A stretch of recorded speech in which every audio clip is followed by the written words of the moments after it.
panupọ̀ fa olùdíje kan kalẹ̀ láti kojú Tinubu ni o. Àwọn ẹgbẹ́ alátakò ló sọ bẹ́ẹ̀ jáde sí ìgboro ayé. Mákindé ò yẹ nípò adarí o, ká tó wá sọ ipò gómìnà tó wà fún bó ṣe ń dúnkòokò ogun wẹ́ẹ̀tì ẹ̀. Ẹ̀yin agbófinró ẹ má fi ọ̀rọ̀ rẹ̀ ṣeré. Ẹgbẹ́ òṣèlú APC ló pariwo síta bẹ́ẹ̀. Iléeṣẹ́ ológun Nàìjíríà ti gba ẹgbẹ̀rún lọ́nà àádóje 130,000 lítà epo tí wọ́n jalè rẹ̀. Wọ́n bà gbogbo gbọ̀ngàn ìfọpo aláìbófinmu jẹ́ nípínlẹ̀ Niger. Ó mà ṣe o, ọmọ Nàìjíríà kan tó fi ilẹ̀ ọba UK ṣebùjókòó dágbére fáyé lẹ́nu iṣẹ́. Ìjà tuntun tún ti ṣẹ́yọ ní Mali láàrin ọmọ ogun ọlọ́tẹ̀ àti ìjọba ológun. Àwọn agbébọn tún ṣọṣẹ́ láabi nípínlẹ̀ Kogi. Wọ́n wọlé àwọn ìránṣẹ́ Ọlọ́run, wọ́n sì palẹ̀ àwọn ìránṣẹ́ Ọlọ́run àtàwọn mọ̀lẹ́bí wọn mọ́. Àwọn ọmọ ogun ọlọ́tẹ̀ sì kọlù sí mínísítà ètò ààbò ní Mali tí wọ́n sì gbẹ̀mí rẹ̀ àti ẹbí rẹ̀ mẹ́ta. Ọdún kẹwàá rèé o tí ìjọ True Worshipers ti ń bá a bọ̀. Nítorí náà àjọ̀dún ọdún kẹwàá ìjọ wa yóò gbìnàyà láti fi iṣẹ́ Olúwa hàn fún aráyé rí. Reverend Níyì Adébáyọ̀ ló sọ̀rọ̀ sókè bẹ́ẹ̀. Àwọn agbébọn ṣekú pa pásítọ̀, ìyàwó àtàwọn ọmọ wọn méjì nípínlẹ̀ Plateau. Ibùbá àwọn ajínigbé tí fọ́nrán fídíò kan pín kiri ní ìpínlẹ̀ Ògùn. Ohun tí a mọ̀ rèé o, iléeṣẹ́ ọlọ́pàá ṣàlàyé ọ̀rọ̀. Olórí Olúwaṣìndárayọ̀ nínú ayé tèmi ni oníròyìn yín. Ẹ gbọ́ àtúpalẹ̀ àwọn ìròyìn náà lẹ́kùnrẹ́rẹ́. Ẹ káàbọ̀ sí ìkànnì Drive TV. Fún ìgbà àkọ́kọ́ ẹ gbìyànjú láti like, share, subscribe kẹ́ ẹ lè máa gbádùn wa lóòrèkóòrè. A máa panupọ̀ fa olùdíje kan kalẹ̀ láti kojú Tinubu ni o. Àwọn ẹgbẹ́ alátakò ló sọ bẹ́ẹ̀ jáde sí ìgboro ayé. Àwọn èèkànlẹ́gbẹ́ òṣèlú alátakò nílẹ̀ Nàìjíríà ti kéde pé àwọn yóò panupọ̀ fa olùdíje kan kalẹ̀ láti díje dupò ààrẹ tako ààrẹ Bọ́lá Tinubu níbi ètò ìdìbò gbogbogbò ọdún 2027. Ìfẹnukò náà ló jẹ́ ọ̀kan gbòógì lára ohun tí àwọn èèkàn náà fẹnukò lé lórí níbi ìpàdé àpérò tí wọ́n ṣe lọ́jọ́ àbámẹ́ta Sátidé ní ìlú Ìbàdàn, olú ìlú ìpínlẹ̀ Ọ̀yọ́. Wọ́n ní ìgbésẹ̀ náà ń wáyé lójúnà àti wá ojútùú sáwọn ìpèníjà tí Nàìjíríà ń kojú lábẹ́ ìṣèjọba ààrẹ Bọ́lá Tinubu àti ẹgbẹ́ òṣèlú All Progressive Congress APC. Bákan náà ni wọ́n ṣèkìlọ̀ pé ìṣèjọba àwarawa ti di ohun àtẹ̀mọ́lẹ̀ lábẹ́ ìṣèjọba tó wà lóde. Àpérò ọ̀hún ni àwọn èèkànlẹ́gbẹ́ òṣèlú alátakò parapọ̀ kórajọpọ̀ síbẹ̀ tí wọ́n sì gbé àwọn ìpinnu kan jáde. Wọ́n ní ìdí tí àwọn fi panupọ̀ láti fẹnukò ṣe àtìlẹ́yìn fún olùdíje kan ṣoṣo láti rí i pé wọn kò pín ìbò bíi ti àtẹ̀yìnwá. Nígbà tó ń sọ̀rọ̀ ìkíni káàbọ̀ níbi àpérò náà, gómìnà ìpínlẹ̀ Ọ̀yọ́ Ṣèyí Mákindé ní ètò ìṣèjọba àwarawa tí ń sọnù ní Nàìjíríà díẹ̀díẹ̀. Mákindé wá ṣèkìlọ̀ pé ìjọba tó wà lóde kò gbọ́dọ̀ fààyè gba kí ohun tó ṣẹlẹ̀ nígbà wẹ́ẹ̀tì ẹ̀ ní Ìbàdàn tún wáyé mọ́ lóde òní. Ó ní ìṣèjọba àwarawa láìsí ẹgbẹ́ òṣèlú alátakò kì í ṣe ìjọba tiwantiwa. Ó jẹ́ sísọ orílẹ̀-èdè di ẹlẹ́gbẹ́ òṣèlú kan ṣoṣo ni. Mákindé ní àìsí ìfẹnukò látẹ̀yìnwá láàrin àwọn ẹgbẹ́ ìṣèlú alátakò máa ń fa àìsí ìṣọ̀kan. Nínú ọ̀rọ̀ rẹ̀, alága igun kan lẹ́gbẹ́ òṣèlú People's Democratic Party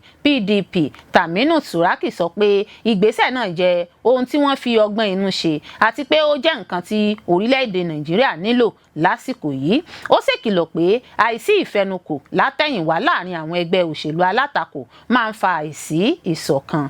Turaki wòye pé ó rọrùn láti ṣẹ́ igi kan ṣoṣo àmọ́ tó ṣòro láti kán òṣùṣù ọwọ̀, tó sì rọ àwọn tí ọ̀rọ̀ kàn láti gbé ìfẹ́ ìlú wọn síwájú dípò ìfẹ́ ara wọn. Ó wá kọminú pé Nàìjíríà ń kojú ìpèníjà ààbò, àìrájájá ètò ọrọ̀ ajé àti àìní ìgboyà nínú ètò ìṣèjọba mọ́.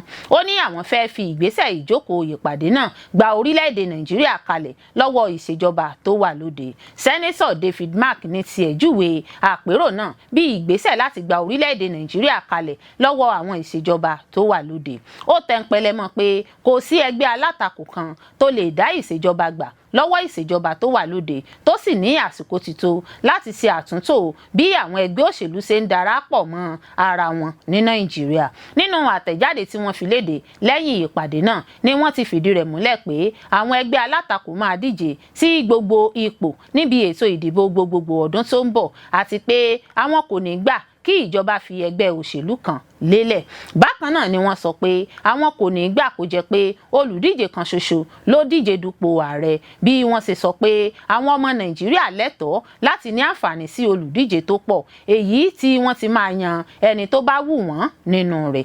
Yàtọ̀ sí olùdíje, àwọn èèyàn náà tún kọminú lórí bí ètò ìdìbò ṣe máa ń lọ ní ìrọwọ́rọsẹ̀ láì ní ẹ̀jàmbákan nínú. Wọ́n ní àwọn kò ní ìgboyà nínú alága àjọ tó ń rí sí ètò ìdìbò Nàìjíríà INEC, ìyẹn ọ̀jọ̀gbọ́n Joas Amupitan, tí wọ́n sì ní kí ìjọba yọ ọ́ nípò kó tó di àsìkò ìbò. Wọ́n ní àwọn kò ní ìgbàgbọ́ pé ó máa ṣètò ìbò tó mọyán lórí lọ́dún 2027. Àpérò náà tún rọ àwọn aṣòfin láti ṣe àtúngbéyẹ̀wò òfin tó de ètò ìdìbò láti fi àyè gba ètò ìdìbò abẹ́nú di ìparí oṣù keje. Bákan náà ni wọ́n tún pè fún ìtúsílẹ̀ àwọn olóṣèlú tó wà ní àhámọ́ ìjọba fáwọn ẹ̀ṣẹ̀ tí wọ́n lè máa jẹ́jọ́ láti lé lórí, bí wọ́n ṣe pè fún ìbọ̀wọ̀ fún ẹ̀tọ́ ọmọnìyàn wọn. Àpérò náà parí pẹ̀lú bí àwọn ẹgbẹ́ òṣèlú alátakò lọ́lọ́kun òjọ̀kan ṣe kéde ìfarajìn wọn láti ṣiṣẹ́ pọ̀ lójúnà àti rí i pé ìfọwọ́sowọ́pọ̀ wà láàrin wọn ṣáájú ètò ìdìbò 2027. Ìpàdé ọ̀hún ní àwọn èèkàn nínú ẹgbẹ́ òṣèlú alátakò bíi PDP àti ADC kópa níbẹ̀. Lára àwọn tó kópa níbẹ̀ ni igbákejì ààrẹ tẹ́lẹ̀ rí Atiku Abubakar, Peter Obi, Rabiu Kwankwaso, Rauf Arẹ́gbẹ́ṣọlá, Rotimi Amechi, Pat Utomi, Jerry Ghana àti bẹ́ẹ̀ bẹ́ẹ̀ lọ. Mákindé ò yẹ nípò adarí o, ká tó wá sọ ipò gómìnà tó wà fún bó ṣe ń dúnkòokò ogun wẹ́ẹ̀tì ẹ̀. Ẹ̀yin agbófinró, ẹ má fi ọ̀rọ̀ rẹ̀ ṣeré. Ẹgbẹ́ òṣèlú APC ló pariwo bẹ́ẹ̀. Ẹgbẹ́ òṣèlú All Progressives Congress APC ti fèsì sí ẹ̀sùn tí gómìnà ìpínlẹ̀ Ọ̀yọ́ Ṣèyí Mákindé fi kan ẹgbẹ́ òṣèlú APC níbi ìpàdé àpérò táwọn ẹgbẹ́ òṣèlú alátakò ṣe ní ìlú Ìbàdàn lọ́jọ́ àbámẹ́ta Sátidé ọjọ́ 25 oṣù kẹrin ọdún 2026. Níbi ìpàdé àpérò náà ni gómìnà Ṣèyí Mákindé ti ṣèkìlọ̀ pé tí ìṣèjọba tó wà lóde bá ń tẹ̀síwájú pẹ̀lú bí wọ́n ṣe ń gbìyànjú láti tẹ àwọn ẹgbẹ́ òṣèlú alátakò rì, ó ṣeéṣe kó fa ohun tó wáyé lásìkò ìgbà ogun wẹ́ẹ̀tì. Àtẹ̀jáde kan tí ẹgbẹ́ òṣèlú APC fi léde látọwọ́ agbẹnusọ ẹgbẹ́ náà Felix Morka lọ́jọ́ àìkú Sunday fẹ̀sùn kàn pé gómìnà Mákindé ń pè fún ogun lórí ẹ̀sùn tí kò ní ẹsẹ̀ nílẹ̀ pé ìṣèjọba tó wà lóde ń gbìyànjú láti sọ orílẹ̀-èdè Nàìjíríà di ẹlẹ́gbẹ́ òṣèlú kan ṣoṣo. Morka nínú àtẹ̀jáde náà bu ẹnu àtẹ́ lu Mákindé pé ó ń gbìyànjú láti dá wàhálà sílẹ̀ láàrin ìlú àti pé ọ̀rọ̀ tó sọ jẹ́ ìdúnkòokò sí àlàáfíà àti ààbò ìlú. Ó ní ó jẹ́ ìkọnilóminú pé gómìnà tó yẹ kó dáàbò bo ìlú ló ń lo àsìkò tó jẹ́ ìpèníjà ńlá fún ìlú láti fi máa dúnkòokò mọ́ àwọn èèyàn àti ìjọba àpapọ̀ Nàìjíríà. Ó wá wòye pé ìwà tí gómìnà Mákindé hù náà ṣàfihàn pé kò yẹ ní ipò gómìnà tó dìmú rárá, tó sì ní àwọn ọ̀rọ̀ tó sọ kì í ṣe ohun tí wọ́n lè fojú parẹ́ gẹ́gẹ́ bí ọ̀rọ̀ òṣèlú lásán. Ẹgbẹ́ òṣèlú APC wá kéde àwọn ẹ̀ṣọ́ ààbò láti dìde sí ọ̀rọ̀ náà lójúnà láti lè dáàbò bo ẹ̀mí àti dúkìá àwọn èèyàn tó fi mọ́ ètò ìṣèjọba àwa-arawa. Bákan náà ni APC sọ pé àwọn kó ìgbìyànjú àwọn ẹgbẹ́ alátakò láti di ẹ̀bi ìpèníjà abẹ́nú tó ń bá àwọn ẹgbẹ́ òṣèlú náà fínra lé àwọn lórí àti pé àwọn kọ́ ló bá àwọn ẹgbẹ́ òṣèlú náà yanjú aáwọ̀ tó wà láàrin wọn. Wọ́n ní ọ̀pọ̀ ìpèníjà tó ń kojú àwọn ẹgbẹ́ òṣèlú alátakò ló jẹ́ àfọwọ́fà wọn nípasẹ̀ àìbọ̀wọ̀ fún òfin àti ìlànà ẹgbẹ́ wọn àti àìfẹnukò wọn. Àtẹ̀jáde náà fi kún pé ẹgbẹ́ òṣèlú APC ní ìgboyà pé àwọn ọmọ Nàìjíríà ní ọgbọ́n àti òye láti máa kó àkóso ìṣèjọba lé ẹgbẹ́ tí kò lè ṣe àmójútó ìpèníjà tí wọ́n ní lábẹ́nú lọ́wọ́. Wọ́n ní àwọn èèkàn ẹgbẹ́ alátakò àti àpapọ̀ ẹgbẹ́ òṣèlú alátakò kò tí ì fìgbà kankan sọ nípa àwọn ọ̀nà tí wọ́n fẹ́ fi mú ìlọsíwájú bá Nàìjíríà bí kò ṣe kí wọ́n máa gbé àwọn àhesọ ọ̀rọ̀ nípa ẹgbẹ́ òṣèlú APC kiri. Ẹgbẹ́ òṣèlú APC wá kọ̀ láti tẹ̀lé ìrètí àwọn ẹgbẹ́ alátakò pé APC máa bá wọn yanjú aáwọ̀ tó ń wáyé láàrin wọn. Àtẹ̀jáde náà tún fi kún pé lábẹ́ ìdarí ààrẹ Bọ́lá Ahmed Tinubu, àwọn ní ìfarajìn sí mímú ìmúgbòòrò bá ètò ìṣèjọba àwa-arawa, bíbọ̀wọ̀ fún òfin tó de ìlú àti pípèsè àlàáfíà, ààbò àti ìlọsíwájú fáwọn aráàlú. Iléeṣẹ́ ológun Nàìjíríà ti gba 130,000 lítà epo tí wọ́n jalè rẹ̀. Wọ́n bà gbogbo gbọ̀ngàn ìfọpo aláìbófinmu jẹ́ nípínlẹ̀ Niger. Ikọ̀ 6 Division iléeṣẹ́ ológun ilẹ̀ wa ní ìfọwọ́sowọ́pọ̀ pẹ̀lú àwọn àjọ elétò ààbò ti ṣe bẹ́ẹ̀ gbà ó lé ní 130,000 lítà epo rọ̀bì tí wọ́n jalè rẹ̀ àti ó lé ní 26,000 lítà epo automotive gas oil pẹ̀lú àpapọ̀ owó tó tó 250 million naira nínú àwọn oríṣiríṣi iṣẹ́ ìréde jákèjádò ẹkùn Niger Delta. Iṣẹ́ ìréde náà ló jẹ́ gígùnlé láàrin ọjọ́ kìíní àti ọjọ́ kẹrìndínlọ́gbọ̀n oṣù kẹrin ọdún 2026 èyí tó yọrí sí ìfigbóró òfin gbé àwọn afurasí ajépo rọ̀bì àti bíba àwọn ibùdó ìfọpo aláìbófinmu mẹ́wàá jẹ́ gẹ́gẹ́ bí àtẹ̀jáde tó jẹ́ gbígbé jáde nípasẹ̀ adelé igbákejì ọ̀gá àgbà alukoro fún ẹ̀ka iléeṣẹ́ ológun 6 Division Lieutenant Colonel Danjuma Jonah Danjuma ní ikọ̀ ológun ṣe àkóso iṣẹ́ wọn ní gbogbo agbègbè Niger Delta tó ń fojú sun àwọn iṣẹ́ aláìbófinmu ní ọ̀pọ̀ ìpínlẹ̀. Danjuma sọ wípé nípínlẹ̀ Rivers ikọ̀ ológun gùn lé iṣẹ́ ìréde káàkiri àwọn odò kéékèèké àti ìgbèríko nípa gígùn lé iṣẹ́ ìtanilólobó tuntun. Ikọ̀ àwọn ọmọ ogun gba ọkọ̀ ńlá akẹ́rù kan tí wọ́n patì pẹ̀lú nọ́mbà ìforúkọsílẹ̀ KMC 310 ZV Kano nílùú Upere lójú ọ̀nà apá ẹkùn ìlà oòrùn sí ìwọ̀ oòrùn.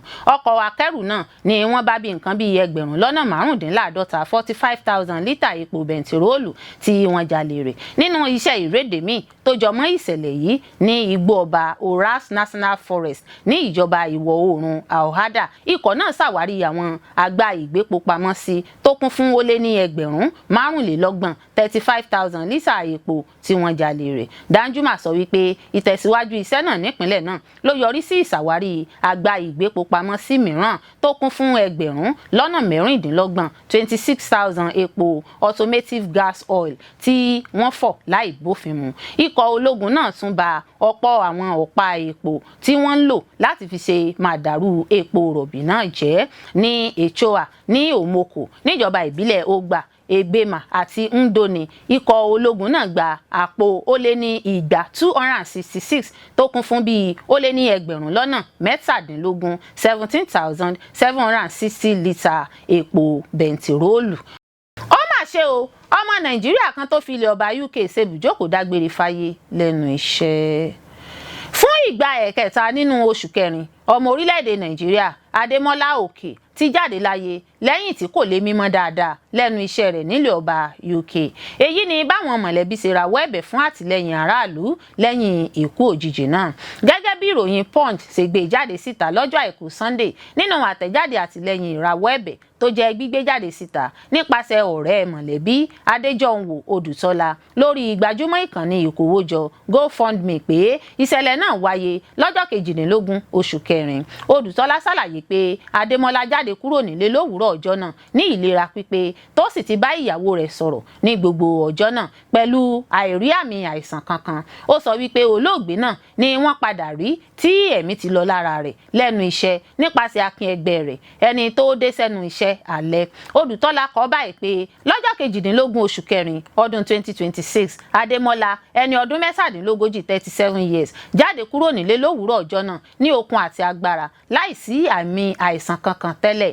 Kódà wọ́n tún bá ara wọn sọ̀rọ̀ ní déédéé aago 2 ọ̀sán kọjá ìṣẹ́jú 8 2:08 PM tí gbogbo ẹ̀ sì wà dáadáa. Ṣùgbọ́n ṣàdédé ni Adémọ́lá gbẹ́mìí mì lásìkò tó wà lẹ́nu iṣẹ́ rẹ̀. Ó fi kún pé àwọn elétò ìlera pàjáwìrì jẹ́ kíké sí, àmọ́ ó ṣe ní láàánú pé ibẹ̀ náà ni wọ́n ti kéde ikú rẹ̀. Gẹ́gẹ́ bó ṣe wí, ikú òjijì rẹ̀ ti bá ìyàwó Adémọ́lá ẹni ọdún 31 31 years lójijì tó sì tún sọ sínú agbami ìbànújẹ́. Nísinsìnyí òun nìkan ló ń tọ́jú àwọn ọmọ méjì báyìí, àwọn ọmọ ọdún 6 àti ọdún 2. Odùtọ́lá ṣàpèjúwe olóògbé náà gẹ́gẹ́ bí ọkọ tó nífẹ̀ẹ́ àti bàbá tó ní ìfarajìn, ẹni tí ìpapòdà rẹ̀ ní ipa lórí mọ̀lẹ́bí àti àwọn olólùfẹ́.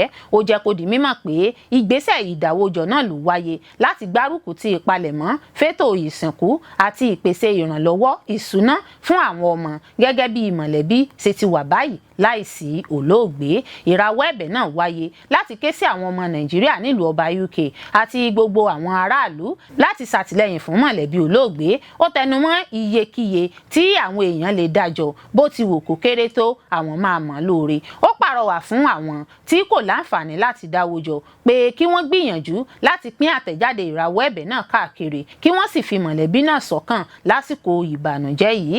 Títí di ìgbà tí à ń kó ìròyìn yìí jọ, àpapọ̀ iye owó tí wọ́n ti rí kó jọ jẹ́ £4,000 £4,509 nínú £8,000 8,000 tí wọ́n fojú sùn. Gẹ́gẹ́ bí ìròyìn tó tẹ̀ wá lọ́wọ́, èyí ni ìṣẹ̀lẹ̀ ẹlẹ́ẹ̀kẹta nípa ọmọ Nàìjíríà tó fìlú ọba UK ṣebùgbé tó papòdà lóṣù kẹrin yìí. A ó rántí pé lógúnjọ́ oṣù kẹrin, lẹ́yìn ọ̀sẹ̀ kan tí ìyá ọlọ́mọ mẹ́ta kú ikú àrùn jẹjẹrẹ nílùú ọba UK, bàbá ọlọ́mọ mẹ́ta kan tóun náà jẹ́ ọmọ ilẹ̀ wa Nàìjíríà tórúkọ rẹ̀ ń jẹ́ Abat ni wọ́n ṣe bẹ́ẹ̀ bá òkú rẹ̀ nínú ilégbèé rẹ̀. Ìṣẹ̀lẹ̀ tí àwọn mọ̀lẹ́bí ṣàpèjúwe gẹ́gẹ́ bí ìbànújẹ́ àti ohun tó bani lójijì. Ìjà tuntun tún ṣẹ́yọ ní Mali láàrin ọmọ ogun ọlọ́tẹ̀ àti ìjọba ológun.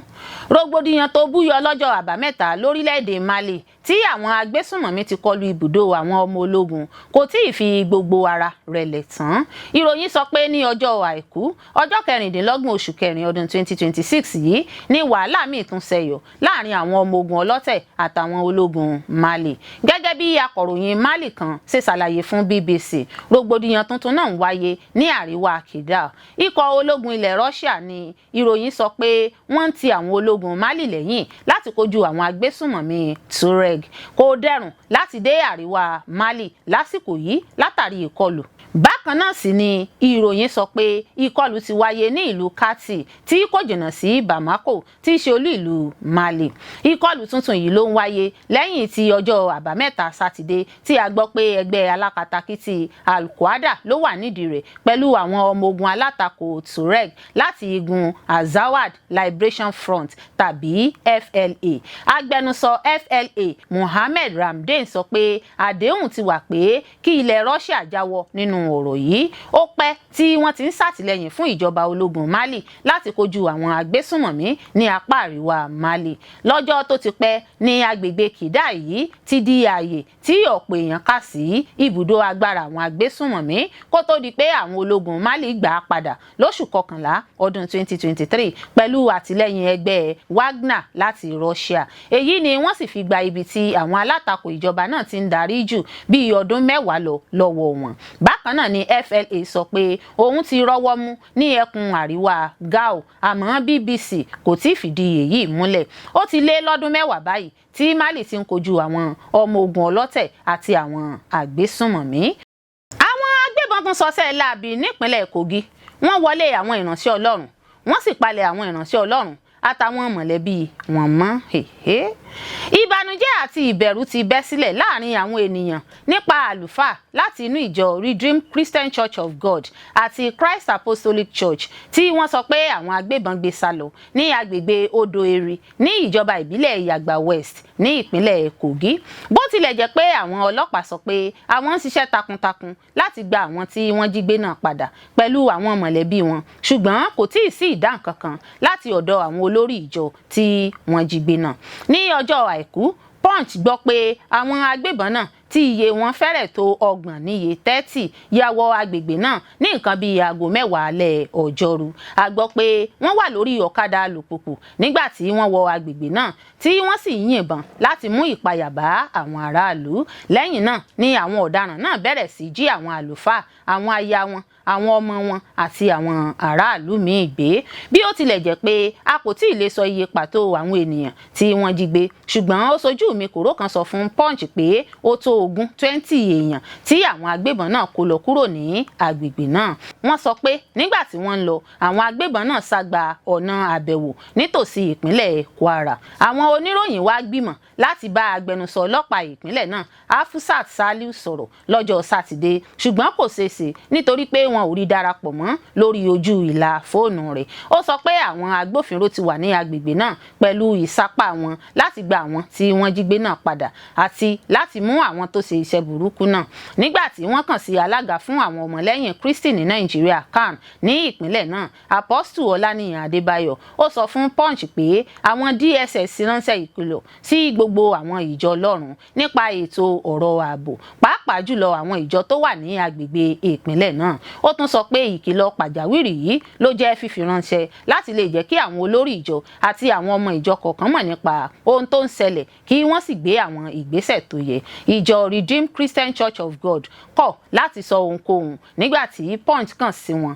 ní ọjọ́ Àìkú àmọ́ ọ̀kan lára àwọn ọ̀gá àgbà òṣìṣẹ́ elétò ààbò kan tí ó sọ pé òun kò mọ nǹkan kan nípa ìṣẹ̀lẹ̀ náà tẹ́lẹ̀ sọ pé òun ti gbé e lọ sí ọ̀dọ̀ àwọn alákòóso tó yẹ.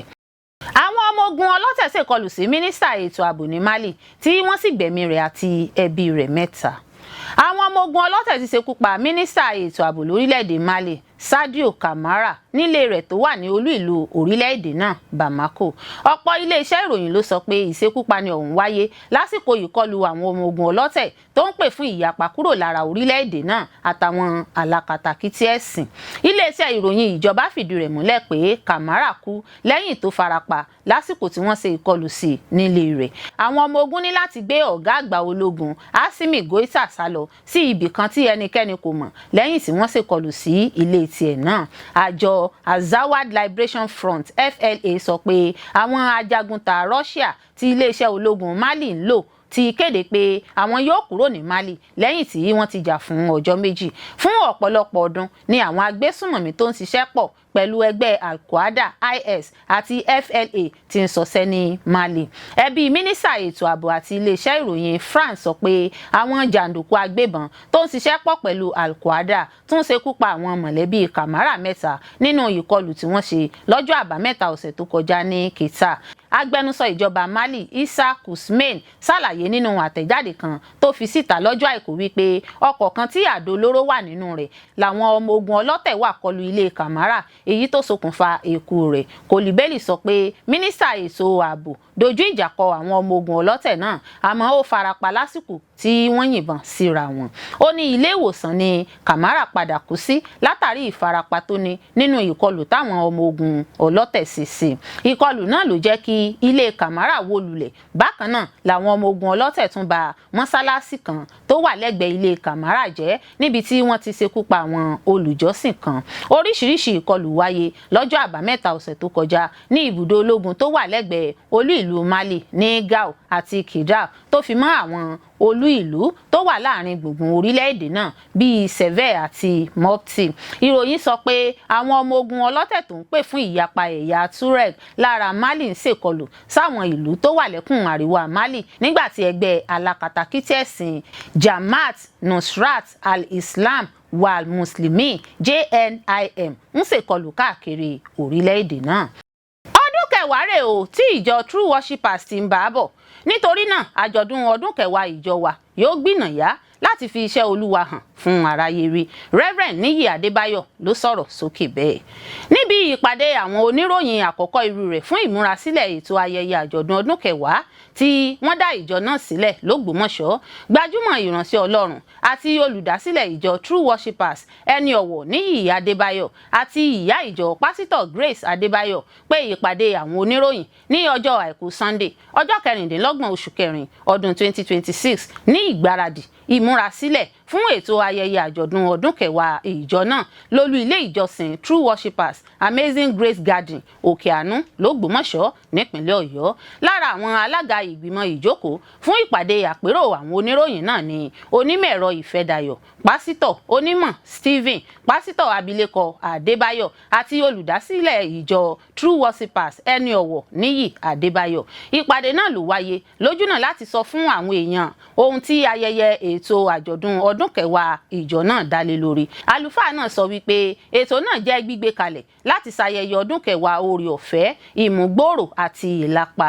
Ètò náà ló máa gbìnàyà lọ́jọ́ Ẹtì Friday ọjọ́ 1 oṣù karùn-ún sí ọjọ́ Ajé Monday ọjọ́ 4 oṣù karùn-ún ọdún 2026. Lára àwọn olórin ẹ̀mí tí wọ́n pè ní Paul Tomisin, Pẹ̀lúmi Deborah, Elijah Akíntúndé, Túndé Oníjọba, Ẹ̀mí àwọn wòlíì àtàwọn ìránṣẹ́ Ọlọ́run bíi wòlíì Adéfẹ́mi Joshua Dairo, pásítọ̀ Stephen Akínpẹ̀lú àti Múyìwá Nafiu. Nígbà tí àlùfáà náà sọ̀rọ̀ nípa bí iṣẹ́ ìránṣẹ́ rẹ̀ ti bẹ̀rẹ̀, ẹni ọ̀wọ̀ Níyì Adébáyọ̀ ní ọjọ́ kìíní oṣù karùn-ún ọdún 2016 òun àti ìyàwó òun gbọ́ràn sí àṣẹ látòkè wá nípa dídá ìjọ sílẹ̀. Àlùfáà náà ní láti ìgbà tí òun ti gba ìpè Ọlọ́run lóṣù kẹta ọdún 1993, Ọlọ́run ti mú òun tọ oríṣiríṣi ìpele nínú iṣẹ́ ìránṣẹ́. Òun bẹ̀rẹ̀ gẹ́gẹ́ bí òjíṣẹ́ Ọlọ́run tó fara rẹ̀ kalẹ̀ fún iṣẹ́ ìránṣẹ́ ní ilé-iṣẹ́ ìránṣẹ́ Christ Gospel Evangelistic Ministry, Christ GOSEM. Níbẹ̀ lòun wà títí di ọdún 1997. Àlùfáà náà ní òun padà sínú ìjọ Anglican Communion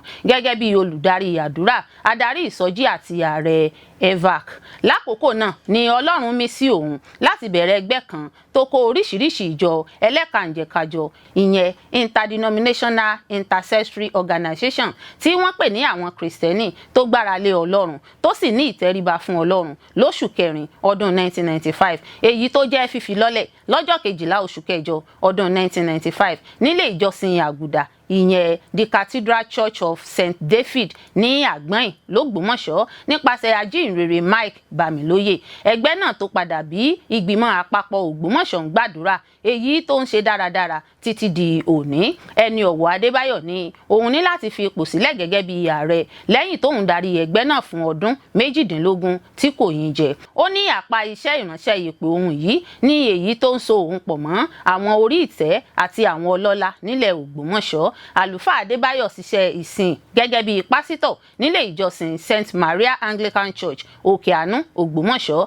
àti lẹ́yìn náà ní ìjọ Anglican Lautech. Lẹ́yìn náà lòun ṣe olùdarí ìjọsìn ní Chapel of Grace Lautech, ASF Lautech Worship Center, níbi tí òun wà títí di oṣù kẹta ọdún 2016. Ní ọjọ́ kẹwàá oṣù kọkànlá ọdún 2006, òun àti ìyàwó òun bẹ̀rẹ̀ iṣẹ́ ìránṣẹ́ ìwàásù fún àwọn akẹ́kọ̀ọ́ Campus Outreach Mission láwọn ilé ẹ̀kọ́ gíga ní Nàìjíríà nípasẹ̀ ìrànlọ́wọ́ àwọn ará àti akin ẹgbẹ́. Ìjáde fún iṣẹ́ ìránṣẹ́ náà káàkiri ọ̀pọ̀ àwọn ilé ẹ̀kọ́ gíga ní ọ̀pọ̀ apá ẹkùn nílẹ̀ wa Nàìjíríà. Ìjáde náà bá ọ̀pọ̀ ìgbé ayé ẹ̀mí pàdé, ọ̀pọ̀ èèyàn ló yí padà tí ọ̀pọ̀ èso sì dúró tí kò sì ṣègbé. Èso lára irúfẹ́ ìsọjí bẹ́ẹ̀ ní Lautech ló bí Faith Clinic, ìyẹn èso ìsìn ìgbé ayé ẹ̀mí tó fojú sun àdúrà, ìdáǹdè àti ẹ̀kọ́ Bíbélì lọ́jọ́ 23 oṣù kẹfà ọdún 2008. Ó ní ètò Faith Clinic náà sì jẹ́ pẹpẹ àánú tó lágbára títí di òní olónìí. Ó sì ń wáyé ní gbogbo ọjọ́ ajé títí di ìsinsìnyí. Ó tẹ̀síwájú, ó ní gbogbo àwọn ìpele ìsọ̀rí iṣẹ́ ìránṣẹ́ náà wọnú ara wọn. Ó sì kọ́ àwọn ní ìgbàgbọ́, ìgbẹ́kẹ̀lé, ẹ̀mí ìfọwọ́sowọ́pọ̀ àti àjọṣepọ̀ láti ṣiṣẹ́ ìránṣẹ́ náà ní ìṣọ̀kan àti iṣẹ́ àṣekára. Bẹ́ẹ̀ sì ni àgbájọwọ́ la fi ń sọ àyà, àjèjì ọwọ́ kan kò gbé ẹrù dé orí. Ju gbogbo ẹ̀ lọ, orí ọ̀fẹ́ làṣírí tó wà níbẹ̀. Ẹni ọ̀wọ̀ Adébáyọ̀ ní láti ọdún 1993 òun kò jìjàgùdù pẹ̀lú ọ̀kánkán àṣẹ iṣẹ́ ìránṣẹ́ tí Olúwa gbélé òun lọ́wọ́ àfi ìgbà tí ó tó àkókò láti bẹ̀rẹ̀ ìjọ True Worshipers. Ó ní ó dàbí pé òun kò rí ìpè náà bí èyí tó rọrùn. Òun ṣàìgbọràn fún ó lé ní ọdún 6 títí tí òun fi di aláìní ojú rere, bó tilẹ̀ jẹ́ pé fún ọ̀pọ̀ ìgbà díẹ̀ pẹ̀lú bàbá òun nínú Olúwa, Bíṣọ́ọ̀bù Francis Wálé Òkè, òun kò fẹ́ràn iṣẹ́ ìránṣẹ́ nínú ilé ìjọsìn. Ó ní kò wu òun láti dá ìjọ sílẹ̀. Òun rí gẹ́gẹ́ bí ìdènà sí iṣẹ́ ìránṣẹ́ ìjáde lọ fún ìrere láwọn abúlé, àwọn ìgbèríko ìlú àti àwọn ilé ẹ̀kọ́ gíga. Ìránṣẹ́ Ọlọ́run náà ní òun pàdánù púpọ̀ nínú àìgbọràn náà, àmọ́ ó dúpẹ́ lọ́wọ́ ìyàwó rẹ̀ fún bíbá àwọn èèyàn sọ̀rọ̀ tí wọ́n fún òun ní ọ̀rọ̀ ìwúrí láti bẹ̀rẹ̀. Ó ní òun fẹ́ kí àwọn èèyàn mọ̀ pé àwọn kò fi ìjà ìbínú kúrò nínú ìjọ Anglican. Àwọn ṣàlàyé fún bíṣọ́ọ̀bù náà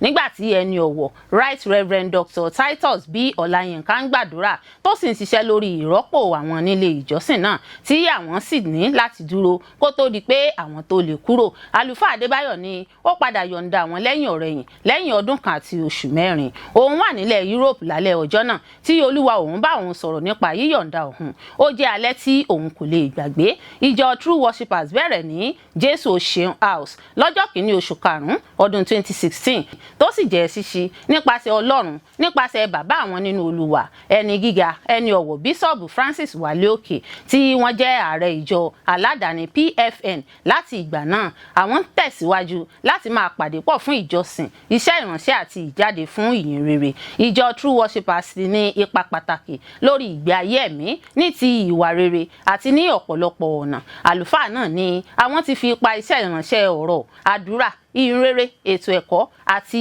àwùjọ sí ipò àkọ́kọ́. Èyí làwọn ṣe láti ṣàfihàn iṣẹ́ ìránṣẹ́ àwọn. Àwọn ń wàásù ìhìnrere fún ayé láti gba Kristi àti láti kọ́ àwọn tí àwọn gbàlà láti ṣàfihàn Kristi. Ó jẹ́ kó di mímọ̀ pé ilé ìjọsìn True Worshipers jẹ́ ìdílé tí ó kángun sí, kì í ṣe ibi tí òun lọ. Nígbà tó ń sọ̀rọ̀ nípa ọjà Jésù Ògbómọ̀ṣọ́ Jesus Market, ó ní kò sẹ́ni tí ó gba ìbùkún láti ọjà Jésù Ògbómọ̀ṣọ́ tí yóò dẹ́kun gbígbàdúrà fún àwọn. Ọgọ́rọ̀ọ̀rún àwọn opó, àwọn ọlọ́kadà, àwọn àkàndá ẹ̀dá aláìlera ara àti ọ̀pọ̀lọpọ̀ ènìyàn tí wọ́n ti jàǹfààní nínú àwọn ìdásí ìtọ́jú àwùjọ tí àwọn ṣàgbékalẹ̀ kò ní dẹ́kun gbígbàdúrà fún àwọn. Kódà bí wọ́n bá tilẹ̀ ṣe bẹ́ẹ̀, Ọlọ́run kò ní dẹ́kun gbígbàdúrà fún àwọn. Àwọn sì rántí rẹ̀ dáadáa. Àwọn sì fẹ́ ṣe púpọ̀ sí bí Ọlọ́run ṣe ran àwọn lọ́wọ́. Láti ọ̀sẹ̀ tó ń bọ̀, àwọn máa bá ẹgbẹ́ tí kì í ṣe ti ìjọba NGO kan ṣiṣẹ́ pọ̀ láti kọ́ ẹgbẹgbẹ̀rún àwọn akẹ́kọ̀ọ́ láti onírúurú ìlú tí kò ní àǹfààní nínú ìmọ̀ ẹ̀rọ ìgbàlódé kọ̀ǹpútà lọ́fẹ̀ẹ́. Láàárín ọdún kan, àwọn ó kọ́ àwọn akẹ́kọ̀ọ́ ó kéré tán 1,500 1,500. Àwọn máa gbé àwọn ẹ̀rọ kọ̀ǹpútà alágbèéká àwọn àti àwọn ohun èlò mìíràn láti kọ́ wọn àti láti múra wọn sílẹ̀ fún ọjọ́ iwájú. Èyí jẹ́ agbọ̀ndàn iṣẹ́ ìsìn mìíràn, ipa tí ìjọ yìí ń bẹ̀rẹ̀ láti gùn lé. Ìjọ náà ti gbà pẹ̀lú iléeṣẹ́ tó ń rí sí ètò ẹ̀kọ́ nípìnlẹ̀ Ọ̀yọ́ láti bẹ̀rẹ̀ pẹ̀lú àwọn ilé ẹ̀kọ́ girama 5 ti ìjọba ní ọ̀sẹ̀ tó ń bọ̀. Bákan náà, nípa ṣíṣètò fún ọdún 10 tó ń bọ̀, àwọn fẹ́ bẹ̀rẹ̀ sí gbòòrò sí nípa dídá ẹ̀ka ìjọ sílẹ̀, mímú kí ètò ọmọ ẹ̀yìn nínú ìjọ, ìyìnrere, iṣẹ́ ìránṣẹ́ túnbọ̀ gbòòrò sí àti nípa títẹ̀síwájú láti máa ṣe iṣẹ́ ìsìn fún àwùjọ. Ẹni ọ̀wọ̀ Adébáyọ̀ gba àwọn ọmọ ìjọ rẹ̀ níyànjú láti tún fi ara wọn jìn fún iṣẹ́ ìsìn náà. Ó pe gbogbo àwùjọ ìlú láti ṣiṣẹ́ pọ̀ pẹ̀lú ìjọ yìí. Wọ́n gba àwọn èèyàn wọn nínú Olúwa ní àwọn orílẹ̀-èdè mìíràn níyànjú láti ṣe púpọ̀ sí láti ṣàtìlẹ́yìn fún ìjọ yìí. Láti ọjọ́ Ìṣẹ́gun sí Ọjọ́bọ̀, àwọn yóò máa jáde lọ oríṣiríṣi agbègbè fún iṣẹ́ ìránṣẹ́ ìjèrè fún Kristi bí Olúwa ti ṣe mí sí àwọn. Ìjọ True Worshipers pé gbogbo ènìyàn nínú àti lẹ́yìn odi Ògbómọ̀ṣọ́ sí ètò ńlá náà. Àwọn tí ó wà níta Ògbómọ̀ṣọ́ lè darapọ̀ mọ́ àwọn lójú òpó ayélujára wọn láti kópa nínú ètò ayẹyẹ àjọ̀dún náà. Ó parí ọ̀rọ̀ ọpẹ́ sí àwọn ìránṣẹ́ ẹlẹgbẹ́ rẹ̀ àti àwọn ìdílé wọn, àwọn òṣìṣẹ́, gbogbo àwọn ọmọ ìjọ, ilé ìjọsìn àti àwọn alábàáṣiṣẹ́pọ̀ wọn jákèjádò àgbáyé. Ó ní òun gbọ́dọ̀ san àwọn èèyàn ńlá fún àwọn èèyàn Ọlọ́run ńlá lọ́kùnrin àti lóbìnrin tí Ọlọ́run ti lò láti bùkún àwọn nínú àwọn iṣẹ́ àti àwọn iṣẹ́ ìránṣẹ́. Wọ́n dúpẹ́ pàtàkì lọ́wọ́ ìdílé ọlọ́lá jùlọ Ọ̀túnba Christopher Adébáyọ̀ Àlàó Àkàlà, Dókítà Samson Adéwálé Adégòkè Mègídà, onímọ̀ ẹ̀rọ AK Hamadu Amak, Honorable àti Ìyáàfin Ṣẹ́gun Tóyìn Ọ̀dẹ́bùnmi Bonfik, Sẹ́nétọ̀ Fatai Buhari, ìdílé Kábíyèsí Ọba Samuel Babátúndé Oyèbánjí Àmọ́ Kejì, Ambassador Matthew Adéyẹmí àti àwọn olólùfẹ́ Kristi mìíràn. Ó gbàdúrà pé a kò ní pàdánù èrè wa láyé níbí àti lẹ́yìn náà títí láéláé. Àwọn nífẹ̀ẹ́ gbogbo yín. Ẹ káàbọ̀ sí àkókò àkọ́tun oore ọ̀fẹ́ àti ògo. Àwọn agbébọn ṣekú pa pásítọ̀, ìyàwó àtàwọn ọmọ wọn méjì nípínlẹ̀ Plateau. Ó mà ṣe o, pásítọ̀ kan àti àwọn mọ̀lẹ́bí rẹ̀ ló ti jẹ́ ṣekú pa lábúlé Gákò níjọba ìbílẹ̀ Ríyọ̀m nípínlẹ̀ Plateau lẹ́yìn tí àwọn agbébọn ṣèkọlù sí ìlú lálẹ́ ọjọ́ Àìkú Sunday. Àwọn olùfarakásá náà tórúkọ rẹ̀ ń jẹ́ Ẹni Ọ̀wọ̀ Àyùbá Choji, ìyàwó rẹ̀ Chundong Àyùbá àti àwọn ọmọ wọn méjì Siri Àyùbá àti Endurance Àyùbá. Gẹ́gẹ́ bí Vanguard ṣe gbé e jáde síta, ni àwọn aráàlú sọ wípé àwọn aṣèkọlù ya bo ìlú ní déédéé aago 11 alẹ́ 11 PM, ṣe bẹ́ẹ̀ síná ìbọn bolẹ̀ tí àwọn olùgbé ìlú sì sá àsálà fún ẹ̀mí ara wọn fún ààbò ní tipátipá. Aráàlú kan Martha Diop ṣàpèjúwe bí ìkọlù náà ṣe wáyé, sọ wípé àwọn agbébọn ya bo agbègbè náà lálẹ́ tí wọ́n sì bẹ̀rẹ̀ sí ní ṣínà ìbọn bolẹ̀, èyí tó mú àwọn olùgbé ìlú sá lọ fún ààbò. Ó kọminú pé ìṣẹ̀lẹ̀ ìkọlù lemọ́lemọ́ ti tẹ̀síwájú láti sọ ìlú náà sínú ìpayà ìbẹ̀rùbojo pẹ̀lú ọ̀pọ̀ tí kò lè sun ilégbèé wọn mọ́ tàbí láti lọ sóko wọn. Ẹni tó fìdí ìṣẹ̀lẹ̀ náà múlẹ̀, akọ̀wé ìpolongo ẹgbẹ́ ọ̀dọ́ Birom Youth Mothers Association Riang Tewong sọ wípé ọ̀nà tí wọ́n ń gbé ìkọlù náà gbà fi ìyípadà nínú ọgbọ́n àwọn aṣèkọlù náà hàn. Gẹ́gẹ́ bó ṣe wí, àwọn aṣèkọlù náà ló ń ṣọṣẹ́ láabi wọn nípasẹ̀ àjùmọ̀ṣe ẹgbẹ́ jákèjádò àwọn oríṣiríṣi agbègbè tí wọ́n fojú sùn. Ó sọ wípé àwọn aṣèkọlù náà máa ń pín ara wọn sí méjì lásìkò tí wọ́n bá ń ṣe ìkọlù pẹ̀lú báwọn míì ṣe ń ṣèkọlù sáwọn olùgbé ìlú ni àwọn mìíràn ń lọ ba àwọn nǹkan oko jẹ́, nígbà tí àwọn ikọ̀ míì náà yóò máa ṣòfin tótó tàbí gbégi dínà lójúnà láti dènà de àwọn aráàlú tó bá fẹ́ mórí bọ́ tàbí ìdásí kánmọ́nkóbó àwọn ẹ̀ṣọ́ aláàbò.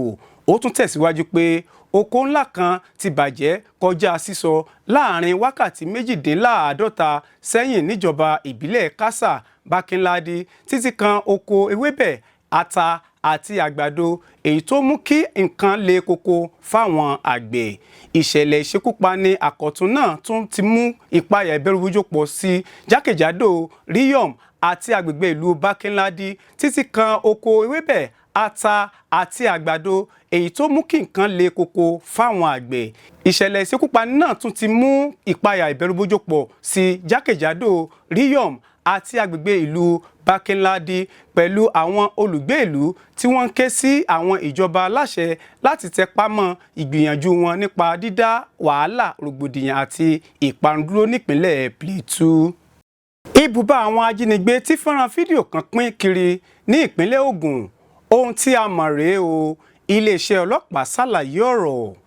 Fọ́nrán fídíò tó gba orí ayélujára kan tó ṣàfihàn ibì kan tí wọ́n pè ní ibùba àwọn ajínigbé nípínlẹ̀ Ògùn ti di ohun táwọn èèyàn ń sọ o. Nínú fídíò ọ̀hún ní ọkùnrin kan ti ní àwọn èèyàn nílò láti ṣọ́ra nípínlẹ̀ Ògùn nítorí ìpínlẹ̀ náà ní ibùba àwọn ajínigbé. Ẹni tó ń sọ̀rọ̀ nínú fídíò ọ̀hún kọ́kọ́ ń sọ ní èdè Ìgbò nígbà tó sì yá ló yí sí èdè Gẹ̀ẹ́sì.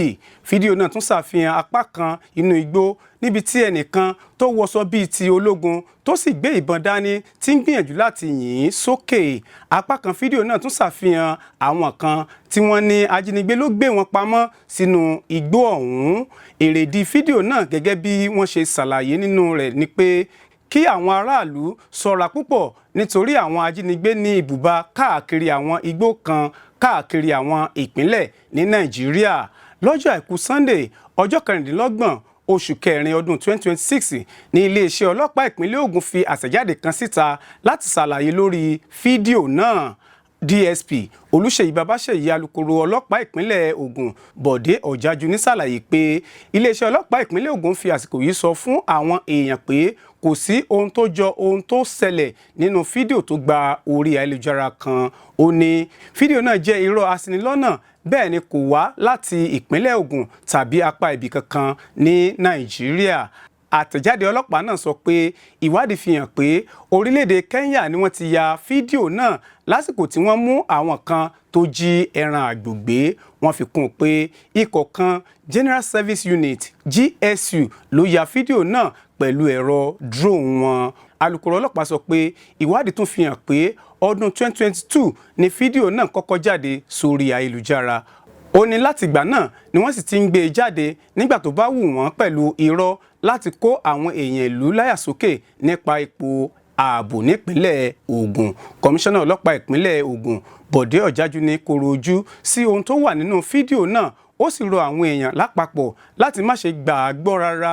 Ọ̀jájúní fi dá àwọn èèyàn ìpínlẹ̀ Ògùn lójú pé iléeṣẹ́ ọlọ́pàá Ògùn kò sinmi nípa kí àlàáfíà àti ààbò wà fún ẹ̀mí àti dúkìá àwọn olùgbé ibẹ̀.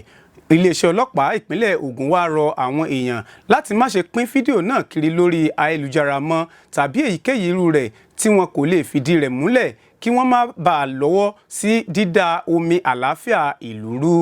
bí wọ́n bá rí ohun ìfura tó lè kó bá ààbò iléeṣẹ́ ọlọ́pàá Ògùn rọ̀ wọ́n láti tètè fi tó agbófinró létí, àmọ́ pínpín ohun tí kò ṣẹlẹ̀ kiri tàbí gbígbé ìròyìn àtakò kiri ni kò sí àyè fún bí wọ́n ṣe sọ.